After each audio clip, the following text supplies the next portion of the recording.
Well, again, first off, congratulations on being selected as one of the 8 finalists for tonight's Emerging Artist Showcase. Thank you. Do you mind taking me through when you found out? Who were you with? What was that initial reaction for yourself?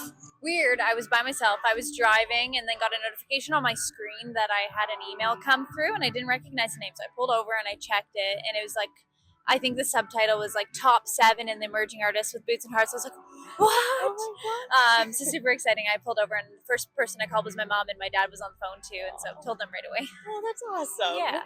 And so I read on your Instagram that you've been attending Boots since 2016. It's always been a dream of yours to perform here. Yes. So what has that been like kind of preparing for your debut performance here tonight? And what are you most looking forward to about the whole experience this weekend? Well, I've been pretty lucky. I played a lot of festivals this summer, which has been really exciting. So that's helped me be prepared and be excited and confident to be on stage.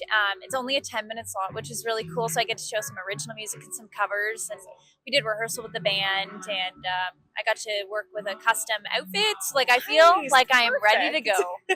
That's awesome. So you're no stranger to competition. So earlier this year, again, congratulations. You were one of the semifinalists in the Sirius XM Top of the Country program. Yeah. So how do you find that participating in programs like these help you grow as an artist and allow you to express creative freedom through these different endeavors you take on? I mean, everyone's different. This one probably today will teach me about my stage performance because I'll get to watch videos back and like critique myself and things like that. The Sirius XM thing was amazing, but it wasn't a live performance. It was a recorded performance. So I got to see in that with the short amount of time that we got, how I can improve, things like that. They're all learning and improvement things, and I enjoy both of them. So yeah, it's awesome. Yeah. So your latest single, Bad Boy, came out this past February. It's a hit. I mean, I love it. It's Thank so you. good. I loved your reaction video you posted of hearing it on Sirius XM for the first time on your Instagram. And that was your first song you heard on the radio, correct? Of yourselves? Yeah, so I had heard my song one other time when I was like 13, a pop song that a friend had gone onto like a local Kingston radio. Yeah. But this was my first time like on actual radio on Sirius XM. Yeah, it was very surreal. I cried after the video. I wish I would have kept it going because I cried. But yeah, no, it was very surreal. One of my highlights of 2024 for sure. I bet. And as a songwriter, how does that help you kind of get positive reaction from people and the individuals who are supporting you and helping in your career that way? It means everything to me. I grew up listening to country music and wanting to write music that I connected with. I mean, I was listening and feeling everything that Deanna Carter said in Strawberry Wine when I was like 6, which makes no sense. I'd never been through a breakup or anything. But yeah, it's just my goal to have people connect with my music or help them heal or have a good time, whatever. So when I hear people's reactions, it makes it all worth it. Yeah. I love the point you brought up. I think it's funny. I was actually watching another interview you did where you're talking about when you first wrote a song. I believe at 10 years old, you said you were talking about like you hadn't been through a breakup and things like that. I think it's funny. You're like relating to media and things like that, what you see and what you assume it's going to be when you're younger, than actually going through it. You're like, oh yeah, maybe not. Yeah, my parents are like, who'd you write this about? I'm like, I don't know, it's just like a story. My imaginary boyfriend. Oh my goodness. So I mean, another thing I love about you is your style. You always look so good on stage. Your videos, I love what you're wearing today. Today's not doing me justice, but thank you. Awesome. It's a little chilly, so I wore the Lululemons instead of the shorts. Right? I know when I left my house this morning, I was like, this is not peak weather. It's okay. But it's all good. Even your dress too, as CMA Ontario had to say. That dress you wore at the awards, so cute. Thank you. Loved Thank it. you. So what influences your style, and do your style choices kind of help showcase who you are as an artist and your music style, things that way?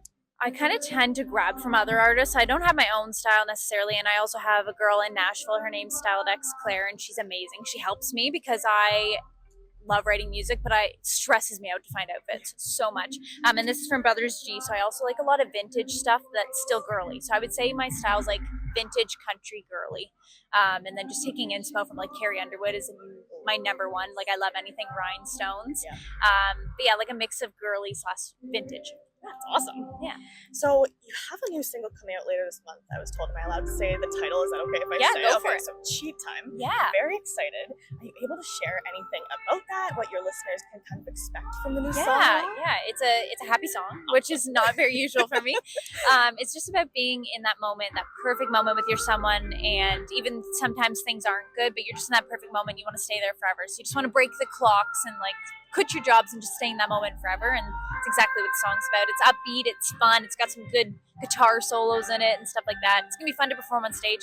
Not performing it today, but yeah. I love that. I can't wait to hear it. Yeah. So through kind of everything we've talked about, I mean, all the other accomplishments you've had, if you could go back to yourself 15 years ago when you first started writing, what would you want to tell yourself? What would you want her to know about what lies ahead for your career so far?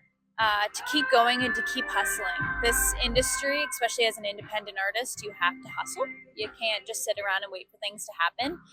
There was a few years where I was waiting for things to happen, and I wish I would have told myself, like, get on it, girl. I learned that when I was like 16, so I mean, I've been working at it for over 10 years now. But yeah, just to hustle and keep going, because I think if you put enough hard work into it, it will happen someday. Amazing. It's happening. I'm at Boots and Hearts. There you go. You're here. Well, thank you so much. I appreciate you taking the time to speak with me today. Of course. Thank you. After Boots and Hearts this weekend, where can people find you? Do you have any festivals? Are there festivals coming up? Performances? I do. Every weekend, I'm actually doing a festival, so you can go to my website, alexagoldie.com, and it's all there. But yeah, doing Boots in the Creek next weekend, and then opening up for Jade Eagleson and opening up for Gord Bamford, and yeah, just around Ontario. It's amazing. Well, Yeah. I look forward to everyone being able to see you, and I can't wait to see you perform tonight. I'm so Thank you. excited. Thank you.